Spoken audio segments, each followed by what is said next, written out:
বন্ধুরা, আজ করছি সজনে ফুলের ঝাল। এটা বসন্তকালে অ্যান্টিসেপ্টিকের কাজ করে।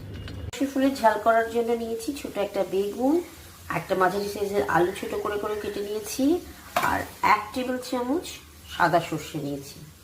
তোমরা চাইলে কালো সর্ষেও ব্যবহার করতে পারো। কড়াই তেল দিয়ে দিয়েছি, একটা শুকনো লঙ্কা আর খুব সামান্য 5 ফোড়ন দিয়ে আমি আলু আর বেগুনটা ভেজে নেব।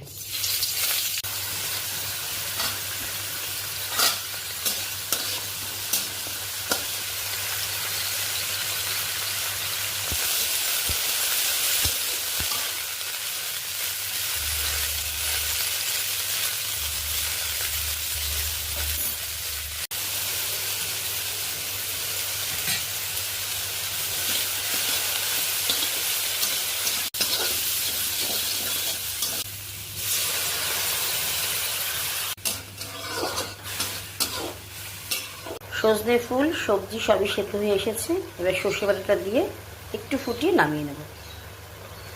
সর্ষে বাটাটা আমি দিয়ে দিলাম।